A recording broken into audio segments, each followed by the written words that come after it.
Hey guys, this is Eric Weingartner with Weingartner Racing. Today's video is about piston information. And I know some of my regular viewers are like, wait a minute, I thought you can do flow tests on these cast iron heads. And they're done, I just haven't had time to finish all the recording and editing with it. So this is the video you're gonna get for today. Now, I'll say this. I am not as well versed on pistons as I am cylinder heads. Now, it doesn't mean you should stop watching. I'm gonna give you a whole lot of information about it because I do know quite a bit about pistons themselves. But the same level of the cylinder heads? No. But you can get a whole lot of information that you may not know, and maybe you'll learn something new. So anyway, let me give a little backstory to this. This is the 477 big block Chevy that's kind of in pieces right now because it's getting ready to get tore all apart and sent off. And I needed pistons for it because a root style 1071 blower is going on it. So I called Racetec up to order pistons. And the reason for that is because Racetec's involved with AFR, and AFR has helped me out a lot. And, you know, they're good people. I've met them at the PRI show. I talked to Jonathan, really stand-up people, and they're great to deal with. So if you're really looking for a piston manufacturer that really is nice in the customer service department, Racetec's pretty nice. So anyway, I ordered the piston for it, and this is what I got. So just to give you an idea, this piston's a little bit different than most of your stuff because I actually wanted it built for this size motor, which is for a big block Chevy, a 477, which now it's like going to be 482 or something, is really small. Most big blocks, we're talking at least, you know, you got your 454, 468 stuff, but for the most part, people are building at 540s and up. So for this small, it's pretty rare. And that makes a totally different piston because the stroke on that engine is 3.75, not 3.76. Someone's probably going to try to correct me. No, it's 375. That's a Callie's Dragon Slayer crankshaft that they no longer make. It actually has big block mains and small block rod journals. But I needed a piston to go with it. So it's got pistons in it now. The problem is the pistons that are in it now, they're custom, but they're really made for NA. They can't handle boost, and I'm going to show you why as I go through it with these pistons here. This other piston that you see here is a Molly piston that I used to have in my 540, but it uses good to show differences in what things might look like. So, back to it. We'll start off at the top. Big block Chevy pistons, for the most part, most common pistons have to have a dome. So as you guys are looking at it like, oh my gosh, that's such a huge dome, that's a huge dome. It is, but with this dome, and that's big, there's no doubt this is big. It measures 37.3 cc's, that's a big dome. That's only 11.5 to 1. Yeah. If you had this big of a dome on a small block Chevy, you're probably like 15.5 to 1. It's because the chamber size on a big block Chevy is so large. And also the cubic inch size is so small. Being that this is only 480 so cubic inches, it needs a bigger dome compression. Just for comparison, this Molly piston, you see that dome there? This one gave 11.5 to 1 on a 540, much smaller, because the engine size itself is bigger. So the smaller your engine size is, the more dome you need to get the same compression ratio. Now, Racetec did something really cool with this. I'm going to show you. This is the notch you have for your intake valve.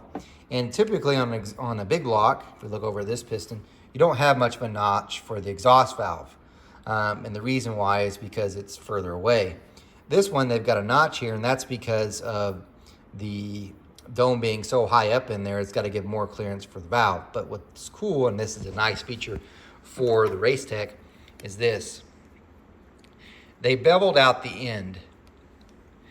Because I know a lot of you talk about my flow bench stuff, and I show cylinder heads being flowed, but a lot of that gets lost on the piston. Don't forget that air is coming through the piston and around the piston, and the flow bench can't measure it, but this is a radius that leads out. A lot of times you're going to get something like this. This is not what Molly did. I had the piston itself fly cut for a larger valve, but a lot of pistons come this way where it's got a straight cut like this, and it's a straight angle there. There's no radius coming off. Molls actually do have somewhat of a radius here, but a lot of pistons you order will be like this, not like that. That smooth edge actually helps flow, and I can tell you from an NA standpoint, this has made more power, having it like this. Now, if you notice on a big block, they have to have this notch here to clear the spark plug. And I know some of you are like, well, aren't you worried about flame travel with this? Absolutely. But you got to have the dome to get the compression. You might say, why are you running 11.5 to 1 with the blower? Because it's going to be on methanol. Yep, that's it.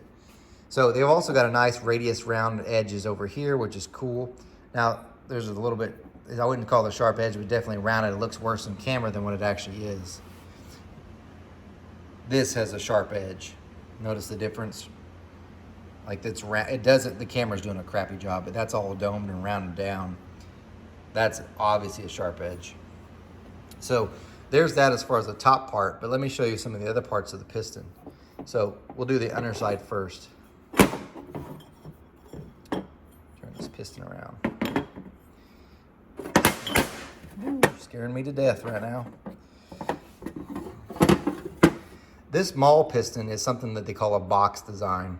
The reason why is because it's coming out of a box here. It's got a shorter skirt here. The pin itself, the pin bosses are moved in. This is called a full round. Most of my NA engines, I prefer this. This design usually ends up with a pin that's smaller in diameter, or smaller and shorter. And since it's shorter, it weighs less, so less stress on the crankshaft. Also, it's stiffer because it's shorter. But the piston itself, because it doesn't have all this material out here, weighs less. Usually for most of my NA stuff, it's that way. Even on a small block, because the bore's smaller, for a power adder deal, you can get away with this. But typically on the bigger bore stuff like this is 4530, they'll use a full round piston because it gives more stability and strength to the piston itself. One of the other things, the difference between a blower piston and an NA piston is look at the skirt thickness there versus there. Typically on a blower deal, they add more material through here to make the skirt stiffer so it doesn't try to collapse in, because there's a lot of stress on that as the booster power levels go up. That skirt has to absorb that energy, and the smaller ones can flex or crack. So there's that. Now, even though, if you look at this, it's still much shorter here than it is through there. So the pin actually goes all the way out, which brings us to the next thing. A standard pin has about this much diameter, and I'm not gonna measure it, no sense in showing you. But on power adder deals, usually you go with a thicker pin anyway. So you could tell how much thick wall pin that is compared to that, making it stronger so they are less likely to flex. Having this material out here also kind of holds the pin itself, which you can kind of see. So typical power adders, you have that. All of this adds up to their piston weighs more. This weighs considerably more than this, and the piston itself weighs more. Would you like, wouldn't that put more stress on the crank? Yes, but you have to, otherwise you're just gonna break the stuff anyway. You can't just make it as light as possible. On an NA deal you can, but on a power adder deal, this stuff's gonna fail. It's gonna crack and it just will fail. So, and that brings up to the next point. Trying my best not to tear up something while I'm holding this. So I'm gonna put it up here because it's scaring me. I want you to notice where the pin is, because this is different. Because this only has a 375 stroke, the pin, which goes through this hole here, is not up into the oil ring. Compare that to this one. See how that pins into the oil ring? This is because this one's a 4250 stroke, 375 stroke. Due to that, you can also do a shorter rod, but of course I don't want to do that because it would bring the pin down. This makes this oil ring much more stable than having it like this. On pistons such as these, you have to run in what they call an oil rail spacer. So it's a piece of metal that goes across here and your oil ring sits inside there. It keeps the oil ring from getting all deformed during that. But that is far, far more stable having it that way. But again, pistons like this typically weigh more too, quite a bit more. Since we're on this view, I want to show something else too. On a power adder deal, typically what they do too is they move this ring down, which brings up something else. This ring package is 043, 3mm ring package. This one's like 1.2, 1.5, and I think 3mm as well. You're like, so what's the big deal? I don't get big deal. It's better to have a smaller ring. There's a bunch of advantages. One, it helps with sealing. So the smaller the ring, you would think it can't seal because it's smaller. No, it actually seals better because it's a finer edge to scrape away and hold on. The other advantage is this. If you look at a regular piston, especially a big block, we've got our valve pocket sits down in here. If you trace that around, it's somewhere in, which the camera's not, down here. You need to move your ring down to get it away from the bottom of the pocket. Otherwise, even though it looks fine, there's not a lot of material between here and where the pocket is. So it actually cracks. So on a power adder deal, you move the top ring down anyway because you want to get away from the heat so it doesn't expand as much and butt together and break out the top. But you move it down, having a thinner ring gives you more room so you can move it further and further down so it's away from that pocket and gives you more strength on the piston crown, that's this part, so it lasts longer, so it doesn't less likely to break. So thinner rings are great for sealing and also allows you to move it down to more material between, to less cause for breakage. It's a win-win. The second ring is something else. There are different ring styles on the second ring, and I did a crappy job of drawing them. This is the one that this has. This is something called a Napier. It's got a little hook. I could pull out the ring, you wouldn't be able to see it on the camera because it's hard to focus. What this does, that little hook there on the second ring, this is the top. As it comes down the bore, it flexes just a little and it actually gives two areas for it to scrape the bore and pull the oil away. These are your more traditional styles.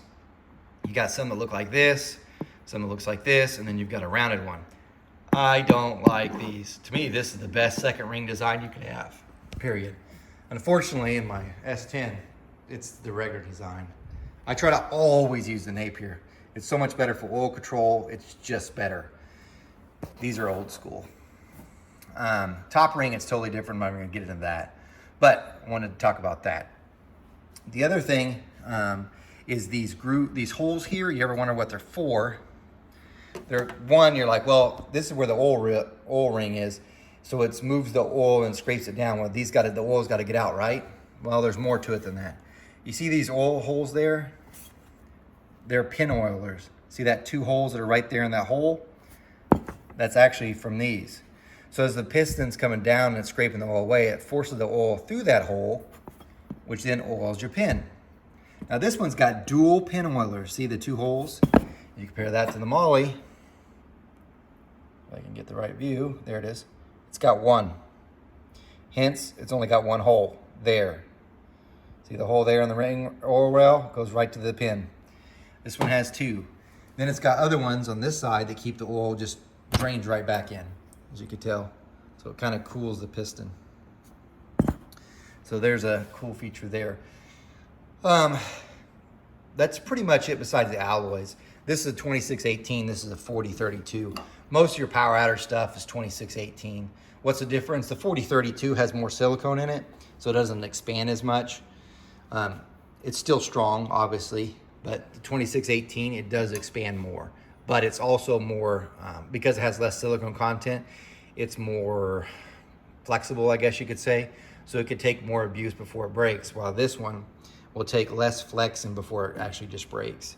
So that's one of the advantages of the 2618, although it does expand more, which means you have to have more piston to wall typically on a 2618 alloy because of the expansion. So at cold, you might hear piston rock or that knock you get a little bit when it's cold, but once it's warmed up, it goes away. I could care less though on a blower deal like this. I'd rather it not break at all. So even though it might be a little bit looser in there initially, once it's warmed up and everything's fine, it's good to go. I have seen people put a lot of power on 4032s though as well, but really 2618 alloys are where you should be. Anyway, that pretty much wraps up what I want to talk about, except for one more thing, which has to do with these little grooves here. Okay. That right there, which I don't know if the camera's going to capture it. See it there? There's other ones. See it there? These are really hard to see. There's one. Those are called lateral gas ports. And what they do is they're just holes. This is a better view you can see on this one. See them like that? What that does is when the piston's coming up, the air gets pushed in this way and gets behind the ring and actually forces the top ring out and forces it against the wall, pushing the ring out, and it gets better ring seal. I always recommend these. So they're easy ways to make power. So if you're talking about all the stuff we do to make power, that's an easy one. These are worth an NA engine easily 10 horsepower, and that's no joke. Now they do have lateral gas ported rings now, These didn't have those, and I'm not going to run that anyway. But they do have rings that have that, so you don't have to do your piston, although I've heard working both makes even more power. But that's what those are. This also has a little groove here, which I know the camera's not capturing it. I don't know what that groove's called. They got a name for it, but it also helps the air get back there too, to help even more air to get behind the ring so it seals up better. This one doesn't have it. I'll try to do this view side. You can kind of see it maybe. This camera's not very good at close-up stuff. But anyway, there's that. The other thing though, this one's different. This Molly piston has, if you notice, it's got a groove right there. It's between the top and the second ring. You got that groove there. It's called an accumulation groove. This one, for whatever reason, and I'm not sure why, doesn't have it. It could be because it's a blower piston and there's, just to keep it strength between here, they don't put that groove. So anyway, there's some piston information for you. Hopefully you got something out of it. Racetec pistons, great to deal with, make a good product. And I'm looking forward to getting this engine together and seeing what kind of power we can make with it. I'm hoping for at least 1,500. You're like, that's it for a big block with the blower? Yeah, it's a 1071 high helix. It's probably gonna make like 15 pounds of boost. You might say, why didn't you do a 540? Well, that 1071 is only gonna make so much boost. So you can actually make more boost with a smaller cubic inch engine and end up making more power. Like, what about torque? It's gonna lose some torque, which is fine, so I don't have to worry about traction as bad. So I'm all for the smaller cubic inch, less stroke deal. Anyway, there's your information. Remember, guys, I'm no Superman. Racetec pistons, good to deal with. You guys take care.